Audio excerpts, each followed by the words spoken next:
word of God says, be filled with the Holy Spirit. பரிசுத்த ஆவியினால் நிரப்பப்பட வேண்டும் என்று வேதம் சொல்லுகிறது. Why God said this word, be filled with the Holy Spirit? நீங்கள் பரிசுத்த ஆவியினால் நிரப்பப்படுங்கள் என்று தேவன் ஏன் சொன்னார்? It's a present continuous tense. இது நிகழ்காலத்திலும் வருங்காலத்திலும் நடக்க வேண்டிய காரியம். Ephesians 5:18. எபேசியர் 5:18 துன்மார்க்கத்திற்கு ஏதுவான மதுபான வெறி கொள்ளாமல் ஆவியிலே நிறைந்து என்று நாம் வாசிக்கின்றோம். The Bible says, be filled with the Holy Spirit. பரிசுத்த ஆவியினால் நாம் நிரப்பப்பட்டு இருக்க வேண்டும் என்று வேதாகமும் நமக்கு சொல்லுகிறது. All the believers, எல்லா men விசுவாசிகளும், of God, women of God, தேவ பிள்ளைகள் அனைவரும் கூட, believers of Jesus Christ, இயேசு கிறிஸ்துவை விசுவாசிக்கிற அனைவரும், everyone who goes to church, சபைக்கு போகிற யாவரும், who decide to follow Jesus Christ as their personal savior, இயேசுவை தங்கள் சொந்த இரட்சகராக ஏற்றுக்கொண்ட ஒவ்வொருவரும் கூட, those who are willing to go to heaven, பரலோகம் போக விரும்புகிற யாவரும், if you are willing to overcome this world, இந்த உலகத்தை மேற்கொள்ள நினைக்கிற அனைவரும், if you are willing to overcome your fleshly desires, நீங்கள் இந்த சரீர பிரகாரமான காரியத்தை மேற்கொள்ள நினைத்தால், if you want to overcome carnal desires, ஜென்ம சுபாவத்தை நீங்கள் மேற்கொள்ள வேண்டும் என்றால், to overcome Satan and demons and evil spirits, பிசாசையும் அவனுடைய துரைத்தனத்தையும் மேற்கொள்ள வேண்டும் என்றால், we need to be a spirit-filled believers. ஆவியில நிரப்பப்பட்ட விசுவாசிகளாக இருக்க வேண்டும். That is why God's word says, be filled with the Spirit. எனவேதான் வேதம் சொல்கிறது, நீங்கள் பரிசுத்த ஆவியினாலே நிரப்பப்படுங்கள். So this Spirit will give you enabling, it will give you power to overcome this all evil. உலகத்தரமான எல்லா தீமையான காரியங்களை மேற்கொள்ளக்கூடிய வல்லமையை பரிசுத்த ஆவியினுடைய நிறைவு நமக்கு கட்டளையிடுகிறது. In this world, so many filthy things are there. இந்த உலகத்திலே பலவிதமான தீய காரியங்கள் இருக்கின்றன. Carnal life, carnal living. ஜென்ம சுபாவங்கள், ஜென்ம சுபாவ வாழ்க்கை காணப்படுகிறது. And you know, a lot of filthy things of the world. அசுத்த காரியங்கள் உலகத்திலே காணப்படுகின்றன. And word of God says, 1 John chapter 2 verse 16 and 17. 1 யோவான் 2:16-17 வசனங்களை நாம் வாசிக்கும் பொழுது, For all that is in the world, the lust of flesh and the lust of eyes and pride of life is not of the Father but of the world. ஏனெனில் மாம்சத்தின் இச்சையும் கண்களின் இச்சையும் ஜீவனத்தின் பெருமையுமாகிய உலகத்தில் உள்ளவைகள் எல்லாம் பிதாவினால் உண்டானவைகள் அல்ல. If you friendship with the world, we will be an enemy to God, Bible says. When you read James chapter 4 verse 4 and 5. யாக்கோபு 4:4-5 படி உலக சிநேகம் தேவனுக்கு விரோதமான பகை என்று நாம் வாசிக்கின்றோம். Know you not that the friendship of the world is enmity with God? உலகத்துக்கு சிநேகிதனாய் இருக்க விரும்புகிறவன் தேவனுக்கு பகைஞனாய் இருக்கிறான். Whosoever therefore will be a friend of the world is the enemy of God. எனவே உலக சிநேகம் தேவனுக்கு விரோதமான பகை என்று அறியீர்களா என்று பார்க்கிறோம். So what does it mean? அதனுடைய பொருள் என்ன? We are living in this world. நாம் இந்த உலகத்திலே வாழ்கிறோம். We are studying, we are working, we have to live on this earth. நாம் படிக்கிறோம், வேலை செய்கிறோம், நாம் இந்த உலகத்திலே வாழ வேண்டும். There are many worldly friends around us. உலகத்தரமான நண்பர்கள் நமக்கு உண்டு. Our school, college, university, in our workplace, in our office, everywhere the worldly people are all around us. படிக்கிற இடத்துல, வேலை செய்கிற இடத்துல, எல்லா இடத்திலும் கூட உலகத்தரமான நண்பர்கள் நமக்கு நிச்சயம் உண்டு. So there are many worldly things comes to us, and the worldly friends may influence all of us to get into the world. உலகத்தரமான நண்பர்கள் உலகத்தரமான காரியங்களை நம்முடைய வாழ்க்கையில் அவ்வப்போது திணிக்க முயற்சி செய்வார்கள். We know that the children of God are called by God, chosen by God, separated by God, sanctified by God, justified by God and glorified by God. தேவனால் தெரிந்து கொள்ளப்பட்ட அவருடைய பிள்ளைகள் அழைக்கப்பட்டு பரிசுத்தமாக்கப்பட்டு நீதிமான்களாக்கப்பட்டிருக்கிறோம் என்பதை நாம் நன்கு அறிந்திருக்கிறோம். So God has chosen you for a purpose. தேவன் ஒரு காரியத்திற்காக உங்களை தெரிந்து கொண்டார். He wants to give us a place, a holy place, that is heaven. உங்களுக்கு பரிசுத்த வாசஸ்தலமாகிய பரலோகத்தை கொடுக்க விரும்புகிறார். That is why God said, as I am holy, be holy as I am holy. எனவேதான் நான் பரிசுத்தராய் இருப்பது போல நீங்களும் பரிசுத்தமாய் இருங்கள் என்று அவர் சொல்லி இருக்கிறார். 1 Peter chapter 1 verse 14 to 16. 1 பேதுரு 1:14-16 வசனங்கள். As obedient children, not fashioning yourselves according to the former lusts of your ignorance, but be holy as I am holy. நீங்கள் முன்னமே உங்கள் அறியாமையினாலே கொண்டிருந்த இச்சைகளின்படியே இனி நடவாமல் கீழ்ப்படுகிற பிள்ளைகளாய் இருந்து உங்களை அழைத்தவர் பரிசுத்தராய் இருக்கிறது போல நீங்களும் உங்கள் நடக்கையில் எல்லாவற்றிலும் பரிசுத்தராய் இருங்கள். அப்படி என்றால் இயேசுவை ஏற்றுக்கொள்வதற்கு முன், நீங்கள் ரட்சிக்கப்படுவதற்கு முன்பதாக நீங்கள் ஜென்ம சுபாவத்தோடு உலகத்தரமான காரியங்களை செய்து கொண்டிருந்தீர்கள். ரட்சிக்கப்படுவதற்கு முன்பதாக அறியாமையினாலே நீங்கள் செய்த காரியங்களின்படியே இப்பொழுதும் ரட்சிக்கப்பட்ட பிற்பாடு நீங்கள் செய்யக்கூடாது. இப்பொழுது கர்த்தர் உங்களை ரட்சித்திருக்கிறார், மேன்மையான ஸ்தானத்திலே வைத்திருக்கிறார், மோட்ச பாக்கியத்தை தருகிறார். பணத்தை கொடுத்து வாங்க முடியாத பெரிதான பாக்கியத்தை தேவன் நமக்கு கொடுக்கிறபடினாலே நாம் ஒவ்வொரு நாளும் ஜாக்கிரதையாக வாழ்வது அவசியம்.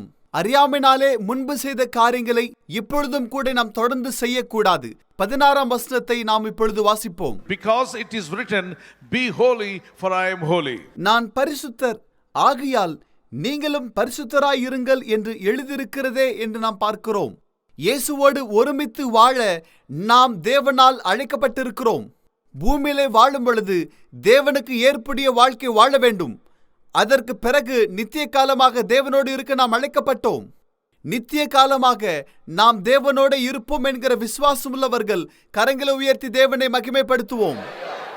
நம்மை அழைத்த தேவன் உண்மையுள்ளவர், அவர் பரிசுத்தராய் இருக்கிறார். தேவன் ஆவியா இருக்கிறபடினாலே நாமும் ஆவியோடும் உண்மையோடும் அவரை சேவிப்பது அவசியம். இந்த வேத வசனத்தில் பார்க்கும் பொழுது, those who have friendship with the world, they are enemy with God. உலக சிநேகம் தேவனுக்கு விரோதமான பகை என்று நாம் பார்க்கிறோம். If I or you decided to have friendship with the world, நீங்களும் நானும் உலகத்தோடு சிநேகமாய் இருக்க விரும்பினால், we have enmity with God.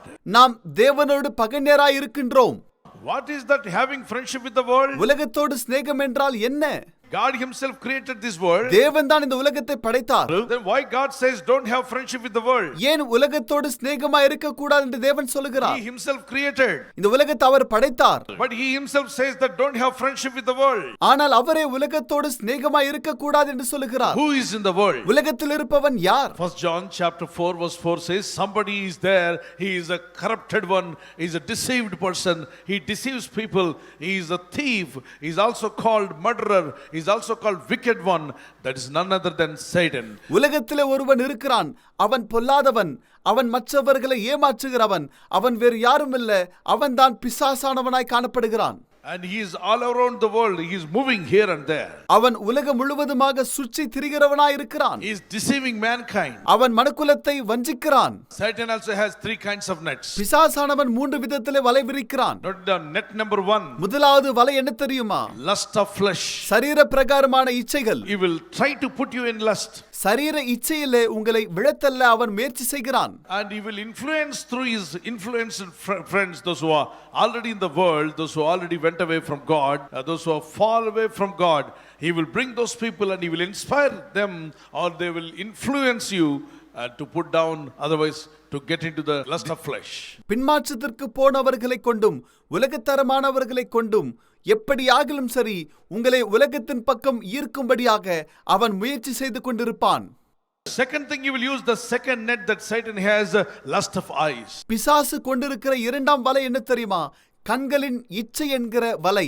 Something will grieve your heart, something will attract you, something will pull you into the lust of eyes. எப்பொழுதுமே கூட ஏதோ சில காரியங்கள் உங்கள் பார்வைக்கு இனிமையா இருக்கும், உங்களை ஈர்க்கும், உங்களை வசப்படுத்த முயற்சி செய்யும்.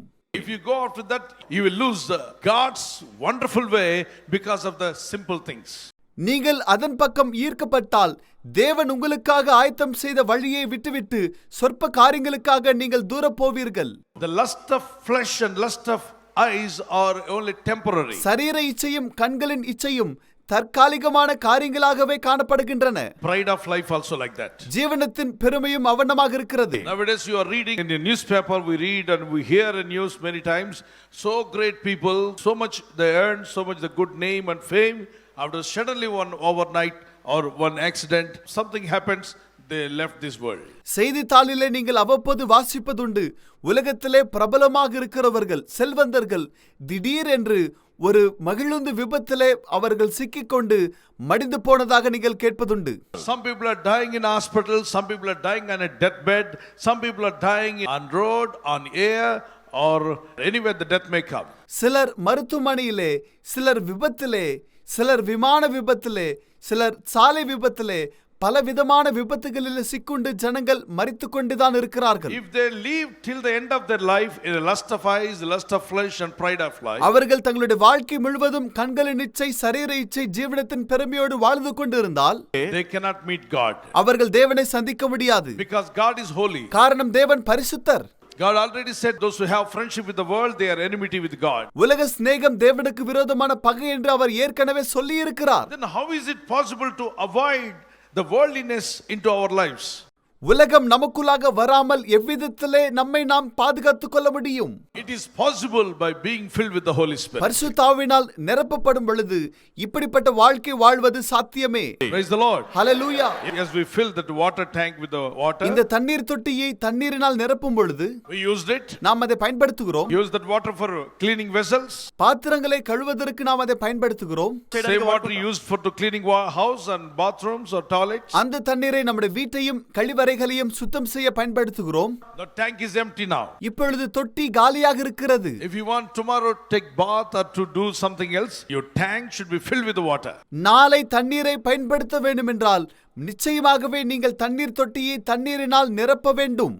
If you want to use me, you have to fill என்னை me. பயன்படுத்த முதலில் என்னை நிரப்ப வேண்டும். Fill my tank. என்னுடைய டேங்கை நிரப்ப In வேண்டும். the same way, my brother and sister. அவனுமாகவே சகோதர சகோதரிகளே, If you want to use your spirit உங்களுடைய ஆவியை பயன்படுத்த to overcome this world, உலகத்தை ஜெயிக்க so many things around us, உங்களை சுற்றிலும் அநேக காரியங்கள் இருக்கின்றன. so many lust of eye, lust of flesh, pride of life, கண்களின் இச்சை, சரீர இச்சை, ஜீவனத்தின் பெருமை காணப்படுகிறது. so much, the polluted things in the world. உலகத்திலே மாசடைந்த காரியங்கள் அநேகம் இருக்கின்றன. If you are not aware of that, they will pollute you. அவைகளை குறித்து விழிப்புணர்வு இல்லாவிட்டால் அவைகள் உங்களை தீட்டுப்படுத்தும். If you don't know about those things, they can easily pollute you and corrupt you and defile you. அவைகளை குறித்து உங்களுக்கு தெரியாவிட்டால் லகுவாக அந்த காரியங்கள் உங்களை தீட்டுப்படுத்தி உங்களை தேவனுக்கு தூரப்படுத்தும். Even though you are a saved believer, நீங்கள் ரட்சிக்கப்பட்டவராக இருப்பினும், you are a follower of Jesus, இயேசுவை பின்பற்றினாலும், your spirit must be filled with the Holy Spirit of God. நிச்சயமாகவே உங்களுடைய ஆவி பரிசுத்த ஆவியினால் நிரப்பப்படுவது அவசியம். என் பாத்திரம் நிரம்பி வழிகிறது என்று அனைவரும் சொல்லுங்கள். பாத்திரம் நிரம்ப வேண்டும், பின்பு வழிய வேண்டும். தாவீது சொல்வது போல நம்முடைய பாத்திரம் நிரம்பி வழியக்கூடிய அந்த மேன்மையான ஸ்தானத்திற்குள்ளாக நாம் வர வேண்டும். இந்த நாட்களிலே அநேகருடைய பக்தி நிலைமை பார்க்கும் பொழுது கணுக்கால் அளவு பக்தி நிலைமையிலே காணப்படுகிறார்கள். ஆனால் நாம் அவனமாக காணப்படாமல் நிரம்பி வழிகிற ஒரு மேன்மையான ஆசீர்வாத நிலைமைக்குள்ளாக தேவன் நம்மை வழிநடத்துவாராக. நாம் எப்பொழுது பரிசுத்த ஆவியினால் நிரப்பப்படுகிறோமோ அப்பொழுது நாம் இந்த உலகத்தை ஜெயிக்க முடியும். காரணம் பரிசுத்த ஆவியினுடைய வல்லமை உலக வல்லமையோட மேன்மையானதா இருக்கின்றது. We need revival. நமக்கு எழுப்புதல் தேவை. We need revivals in our churches. நம் சபைகளிலே எழுப்புதல் தேவை. We need revival for our teenagers. நம்முடைய இளைஞர்களுக்கு எழுப்புதல் தேவை. We need revival for our youth. நம்முடைய வாலிபர்களுக்கு எழுப்புதல் நிச்சயம் தேவை. We need revival among women. பெண்கள் நடுவில் எழுப்புதல் தேவை. We need revival among men. ஆண்கள் நடுவில் எழுப்புதல் அவசியம். We need to receive more revival. அதிக எழுப்புதலை நாம் பெற்றுக்கொள்ள வேண்டும். If you want to see the flames of revival in your heart, you need to invite the Holy Spirit of God. உங்களுடைய இருதயத்திலே எழுப்புதல் பற்றி எரிய வேண்டும் என்றால் பரிசுத்த ஆவியினால் நீங்கள் நிச்சயம் நிரப்பப்பட வேண்டும். How can we have revival in our house? எப்படி நம்முடைய வீட்டிலே எழுப்புதல் காணப்பட முடியும்? How can we have a revival in our church? எப்படி நம்முடைய சபையிலே எழுப்புதல் காணப்பட முடியும்? There is only one revivalist in the world. எழுப்புதல் கொடுக்கக்கூடியவர் ஒருவர்தான். He is none other than the Holy Spirit of God. அவர்தான் பரிசுத்த ஆவியாகிய தேவனாய் காணப்படுகிறார்.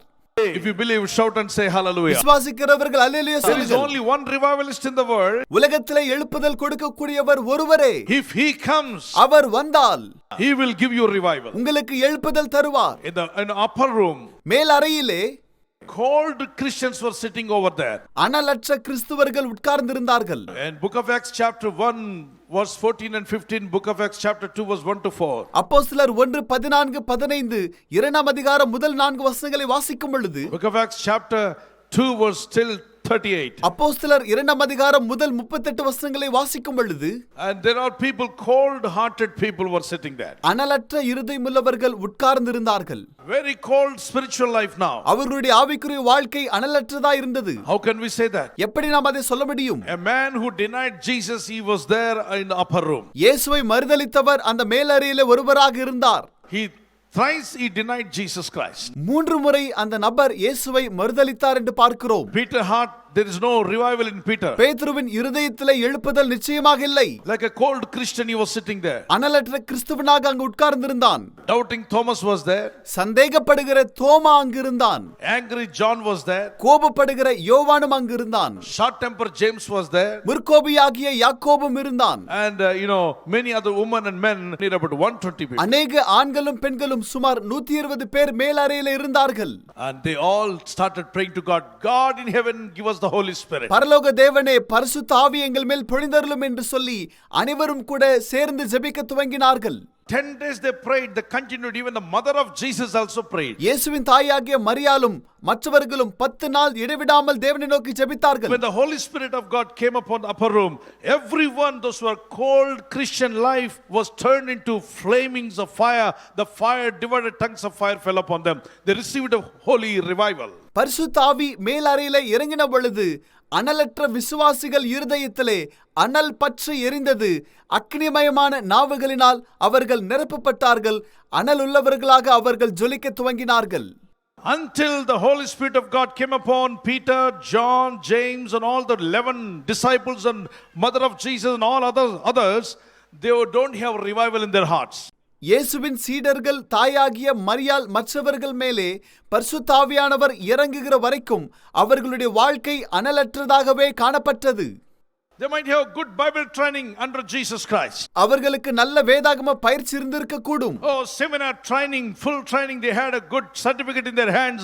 3.5 years they were trained. 3 வருடங்கள் இயேசுவினால் அவர்கள் பயிற்சி பெற்றார்கள். நல்ல வேத ஞானம் அவர்களுக்கு இருந்திருக்க கூடும்.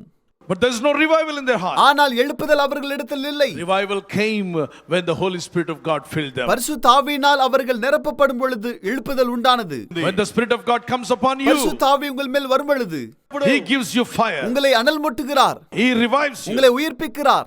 Your heart will be filled with the Spirit of God. தேவனுடைய ஆவியினால் நிரப்பப்படுவீர்கள். You will have passion for God. தேவனுக்கேற்ற தாகம் உண்டாகும். You will have a passion to build the kingdom of God. தேவ ராஜ்யத்தை கட்ட வேண்டும் என்கிற ஆர்வம் உண்டாகும். Your fire will become a fashion. உங்களுக்குள்ளாக இருக்கிற அனல் தரிசனமாக மாறும். Not the passion but the passion for God. உலகத்தரமான வேஷம் அல்ல, தேவனுக்காக நிற்க வேண்டும் என்கிற ஆவல்.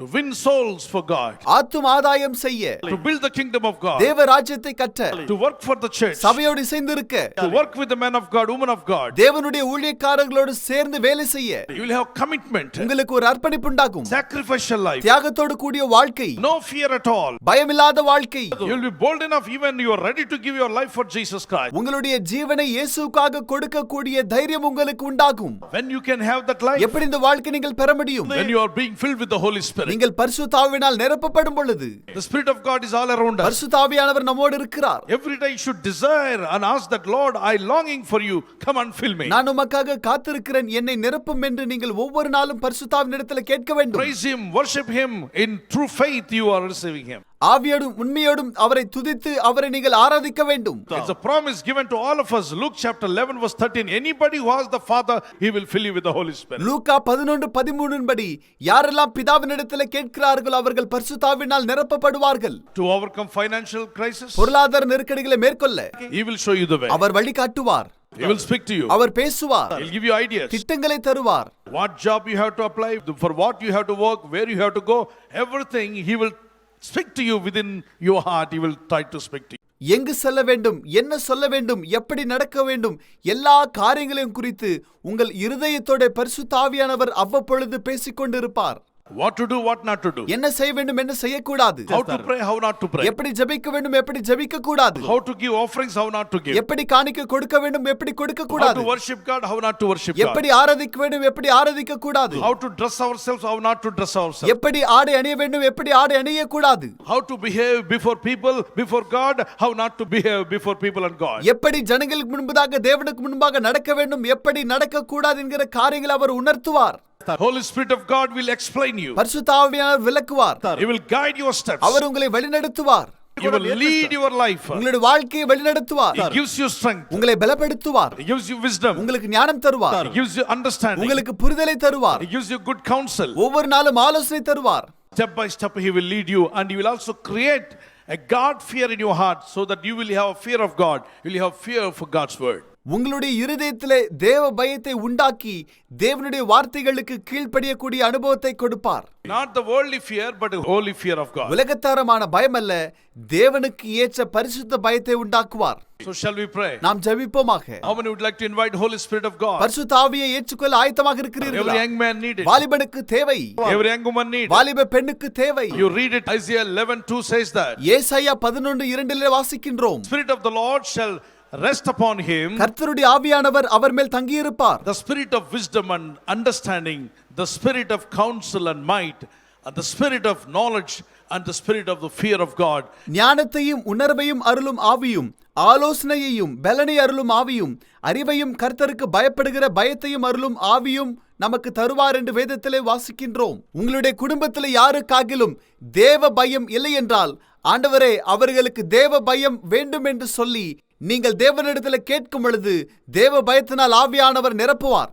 என் கணவனும் மனைவியும் பிள்ளைகளும் பரிசுத்த ஆவியினால் நிரப்பப்பட வேண்டும் என்று நீங்கள் ஜெபிக்கும் பொழுது அவர்கள் பக்தியுள்ளவர்களாக தேறினவர்களாக கர்த்தர் அவர்களை மாற்றுவார். ஒரு கரத்தை வானத்து நேராக உயர்த்தி ஒரு கரத்தை இருதயத்தின் மேல் வைத்து நாம் எல்லாருமாக தேவனிடத்தில் வேண்டிக் கொள்ள போகிறோம். Father, we thank you, Jesus. பிதாவே உமக்கு நன்றி செலுத்துகிறோம். The anointing of the Holy Spirit come upon your people. பரிசுத்தாவின் அபிஷேகம் உம்முடைய பிள்ளைகள் மேல் வர வேண்டும். Let everyone be filled and be touched by the power of God. ஒவ்வொருவரும் பரிசுத்தாவினால் நிரப்பப்பட்டு பரிசுத்தாவினால் தொடப்பட வேண்டும். Anoint your people, my Jesus. உம்முடைய ஜனங்களை அபிஷேகியும். Let everyone be filled with the Spirit of God. ஒவ்வொருவரும் பரிசுத்தாவினால் நிரப்பப்படட்டும். Holy Spirit, teach us how to obey God's word. தேவனுடைய வார்த்தைக்கு கீழ்ப்படிய பரிசுத்தாவியானவர் எங்களுக்கு கற்றுத்தாரும். Holy Spirit, teach us how to have fear of God. தேவ பயம் உண்டாக பரிசுத்தாவியானவரை கற்றுத்தாரும். Holy Spirit, teach us to read God's word, to understand God's word. தேவ வார்த்தைகளை புரிந்து கொள்ளுகிற ஞானத்தை பரிசுத்தாவியானவர் எங்களுக்கு தாரும். Now I see the Spirit of God is moving in the midst of us. பரிசுத்தாவியானவர் நம் நடுவில் அசைவாடுகிறார். Everybody praise him. அனைவரும் தேவனை துதியுங்கள். He will fill you. அவர் உங்களை நிரப்புவார். He will anoint you. அவர் உங்களை அபிஷேகிப்பார். He is the great comforter. அவர் ஆறுதல் படுத்துகிற தேவன். The Holy Spirit of God is the great comforter. பரிசுத்தாவியானவர் ஆறுதலின் தேவன். He comforts you, my brothers and sisters. சகோதர சகோதரிகள் அவர் உங்களை ஆறுதல் படுத்துவார். He will heal your broken heart. அவர் உங்களுடைய உடைந்த உள்ளத்தை அவர் சுகப்படுத்துவார். He will take away depression from your life. உங்களுடைய வாழ்க்கையில இருந்து மன அழுத்தத்தை எடுத்து போடுவார். No more depression. இனிமேல் மன அழுத்தம் இருக்காது. No more disappointment. இனி துவண்டு போவதில்லை.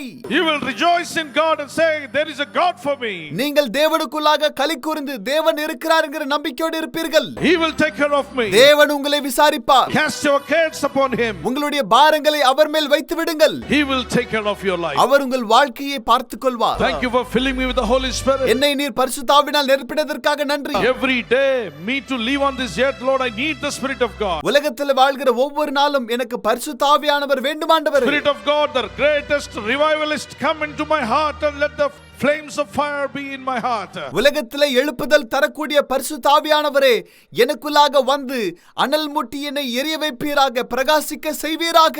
In Jesus mighty name we pray. இயேசுவின் நாமத்தினால் ஜெபிக்கிறோம் எங்கள் நல்ல பிதாவே. Amen. ஆமென்.